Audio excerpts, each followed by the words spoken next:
Nasa labas ng lumang sari-sari store na ito, kapansin-pansing wala na itong laman.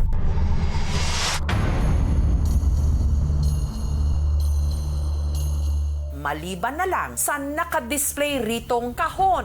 Hindi ako sigurado kung ano yung laman. Pero hindi ito simpleng kahon dahil kapag binuksan ito, tatambad na isa pala itong kabaong. Minsan dumadaan ako dyan, ayaw kong tumingin kasi natakot ako. Hahadlok gayod akay, lalo na kung gabi. Diri kami nakakaturog.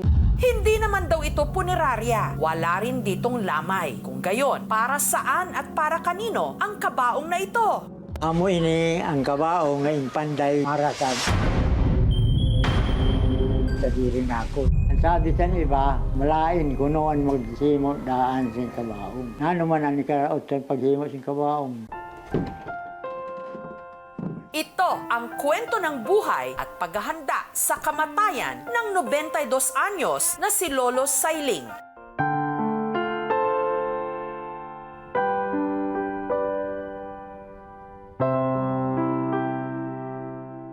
Dito sa Palanas, Masbate, mag-isa na ngayong nabubuhay si Lolo Sailing, ang lolong may nakahanda ng kabaong. Sa diri ko lang naisip, paipurma na akong kataas, pasubraan ko lang yung kamay.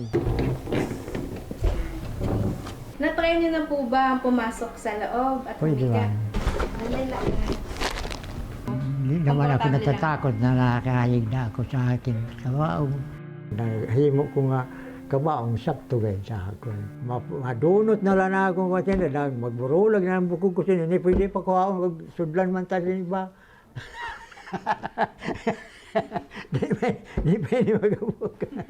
Kaya raw materyales fuertes, gawa kasi sa punong mahogany na si Lolo pa raw mismo ang nagtanim. Tinanong ko, ini na kahoy, mga sobra pala 30 ang edad ko. Kaya pagtanong ko, naisipan ko na gagandaan. Kung magdako, hihimuon ko na kabaong para sa akon. 50 anyos at itong mahogany, akon yung ataman. Babulad ko ini para magkintab. Ang mga nagtunga sa adlaw, ang ganun ko man, papapunan ko, daka magdiri. Kaya ang ilang kapitbahay ni Lolo, pati na mga teacher at estudyante sa katapat niyang eskwelahan, kinikilabutan tuloy sa tuwing inilalabas niya ito. Takot talaga ako. Kaya nga, until now, hindi talaga ako yung parang nag-focus or tumingin ng matagal dyan sa kabaong niya. Ay, upo, nahadlok pa ako kay yan ako lang nabati na naghimaan usad na tao sa diri niya nakabaong. Kakaiba siya na kwento, kaya naisipan ko na i-vlog. Kung naman kayo mahadlok ka mo siya, nga di man na maglalabot sa iyo. Hindi nga ako nahadlok nga di sa akon. Pero bakit nga ba si Lolo Sailing parang advance mag-isip? Batid daw kasi niya na kung magastos at mahirap mabuhay, gayon din kung siya'y mamatay. Natuto na raw kasi siya sa kanyang naging karanasan nung nabiyudo siya taong 2017. Karelisyo ng karupdanan ko kay may wara. Din makalako sa pagkapatay sa ako ng asawa, 35,000 itong binili ko. Kaya para hindi na siya maging pabigat sa anak niyang si Willie na meron ng sariling pamilya sa Maynila, ito ang naisipan niyang gawin. Naisipan kong gumawa na ako ng kabaong. Base yan na akong karupdanan, diri magtis. At sa mga nagtataka kung paanong marunong gumawa ng kabaong ang lolo nyo, ito raw kasi ang hanap buhay niya talaga sa loob ng ilang dekada. Nung bata pa kayo, mga ilang kabaong na po kaya yung nagawa ninyo? Umaabot ng sa kagatos, sobra pa. At hindi lang daw ataol ang handa, planchado na rin, pati ang damit na kanyang isusuot. Aboy na bado ko sa pagkasal sa amon. Akag-amo man ang pasulot ko kung mamatay ako. Maayo pa man pa ako pero Nakahanda na pati ang mga gagastusin. ang bayad sa padi, sa misa, adi sa bulsa ko. Tibot ko din bado, isud lang ko natin 1,000. Pati na ang kanyang lote sa sementeryo. Adi ang gusto ko nga, di ako dubong. Adi na akong asawa, kagsan akong mga manghod, ang akong iroy, adi. hanggang sa kantang ipatutugtog sa kanyang burol. Huwag ka, original composition pa raw niya. Para kantahon ninda kung mamatay na ako. Hindi naman ako makakanta kay patay naman, basahon na lang ninda. San o pagid na matapon, inin sakit na pinaganto, turugang ko ang kasakit, pagmatan ko ang kalisod. Oras na daw na mahapon, na matunod inin adlaw. Ginalantaw, ginapungaw, ginadakop ako sing kamingaw.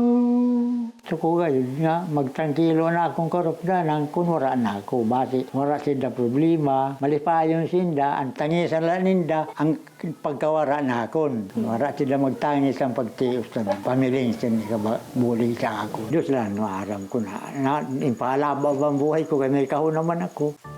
Sa ngayon, mag-isa lang na nagpapatay ng oras si Lolo Sailing. Asan po dyan si Willie?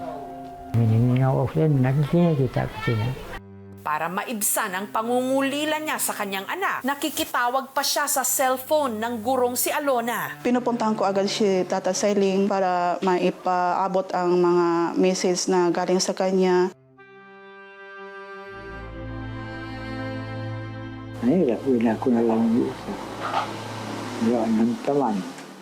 Paglilinaw ni Lolo Sailing, Padala, pairinitan, pawadala sila. Maayo man na nila pag-upod, wala man ako siya notice nila nila pag maayo man na nila pag-asawa. Lumabas ako noon para trabaho sa Manila para buhayin yung pamilya ko. Kung sabi ko, kung dalawa lang katawan ko, isa iwan dito. Sakit sa loob ko talaga.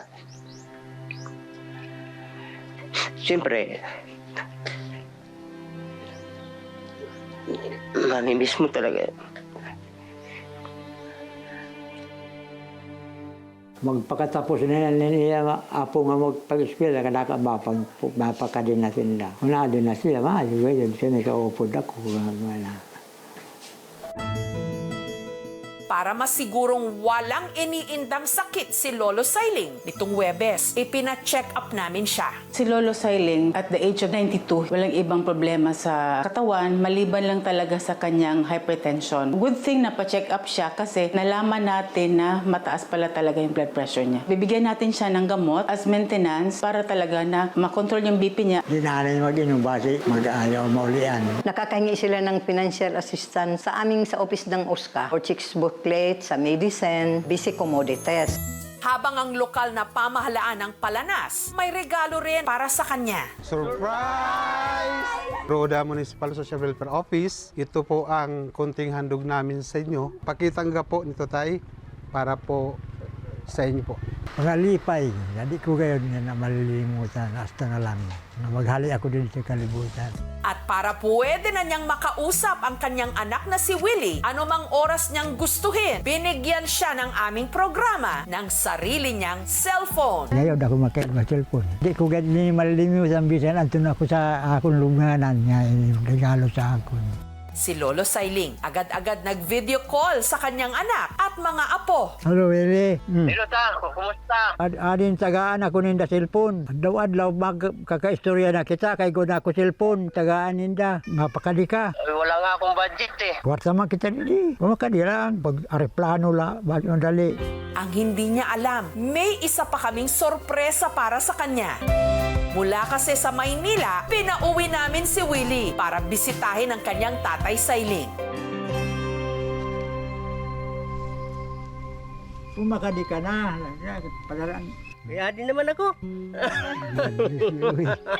Ay, magurang ka naman sa gurang ka naman sa akon. Oo, kurang na.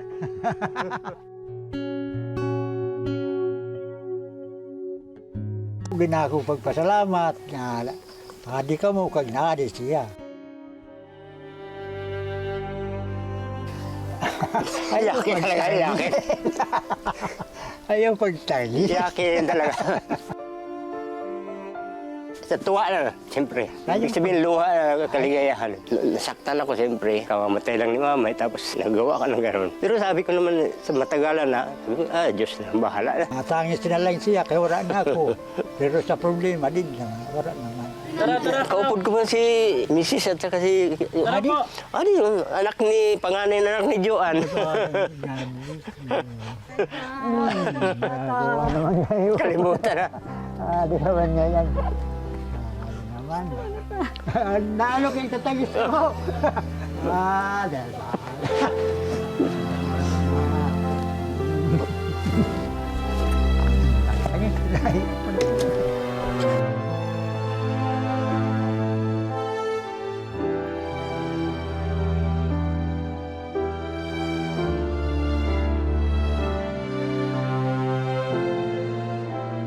Continue na ako sa akong buhay kay Dugay naman sa kalibutan. Ang tanan na tilawang ko naman ang tanan niya sa kalibutan. Kalipay kay kasakitan, tilawang ko naman. Gusto ko naman niya. Wow na nga niya. Kay pagdarobang ko nga niya, pag pangadi sa akong asawa, kantahan ko siya, kantahan ko siya. Wow na ako. Hindi ka takot mabuhay, pero takot kang mamatay? Kaya dapat mabuhay ng ganap at buo para anumang oras handang yumao.